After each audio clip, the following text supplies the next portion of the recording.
Would Mayor Korpan please come forward?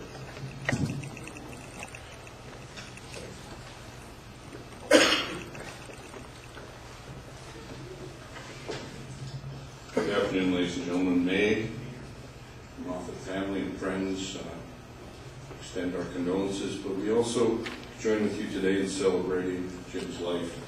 And I must say that if we had pictures of him in those shorts, we would have been able to negotiate some better deals over the years. As many of you have probably read in history and in political science and biographies, etc., there seems to be eras, generations or two, an era in the life of an empire or a country or a city where a relatively few people take a leadership role. And my reading, my understanding of this city, particularly since the 1970s, Jim Moffat was one of those people. He was a major leader in the making of Nanaimo as we know it today. I didn't know him in his early political career. I was lucky enough to meet him when I started mine. He was very generous. But when you think about particularly since the mid-1970s, there have been basically 5 revolutions in this community, and Jim Moffat was a leader and integral to at least 3 of them. And the first one, of course, was the amalgamation of this city from a small urban core into a huge 52 square mile, 13,000 kilometer municipality, one of the largest geographical municipalities in the province of British Columbia. He was integral to that amalgamation. I talked with Freeman of the City, Bob Rolich, who, as we speak, is flying to Hawaii and sends his condolences and wishes he was here today, but he had a prior obligation to be in that plane. His memory of Jim is that Jim was one of the few people who had the big picture, who understood the importance of amalgamation, of working as a city as a whole, and not just the parochial view that had dominated of small wards. Jim was very, very active in the administration of the city, and in my opinion, was de facto mayor for several terms.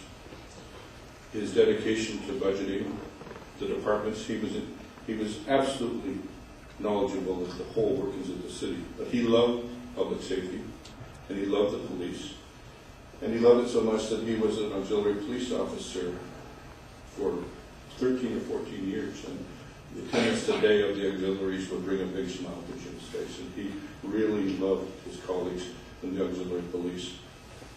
It amazes me that you see people who, with big families and with businesses and meetings and friends, etc., they still take the time to volunteer and go way beyond the call of duty. And Jim was a classic example of that kind of volunteerism. He set an amazing example for his fellow citizens.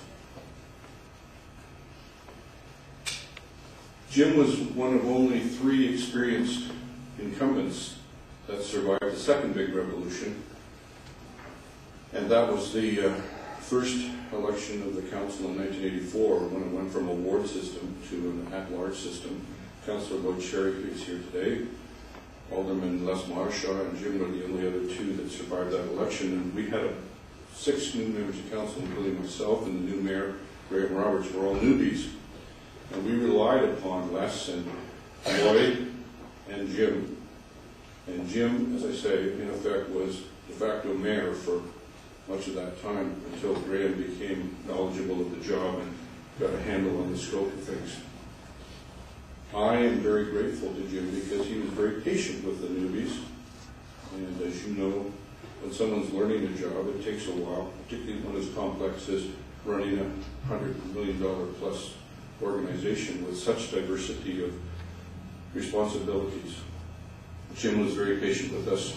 Larry McNabb and I are particularly appreciative of Jim's patience and helpfulness. Larry looks to Jim as a slightly older brother, and I look to Jim as my mentor and my dear friend. Jim always gave a full and well-rounded explanation before he gave his personal opinion on what may be viewed as the least of several poor options, the best of several poor options. That's the issue of government in this day and age. It's usually not a perfect opportunity or option. Jim was very dedicated to making sure that people knew the full range of options. Even though he, along with everybody else, including myself, thought I didn't have, as he put it, a hope in hell chance of winning, Jim worked incredibly hard on my mayoral bid. It was Jim Moffat and his wide knowledge of the community, his contacts, his friends, who broke through our campaign, and he was the first to realize that we were actually going to win. And to that, I am eternally grateful. Jim adored his wife, May. I used to ask him about May simply just to see the look on his face, the smile that he gets. You know someone loves someone when you see that look. He cherished his family, he cherished his friends, and he loved Nanaimo. This city is safer and better because Jim Moffat cared so much for Nanaimo and its people.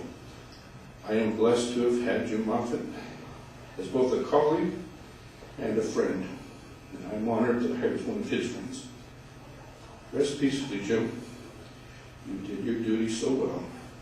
A grateful Nanaimo thanks you.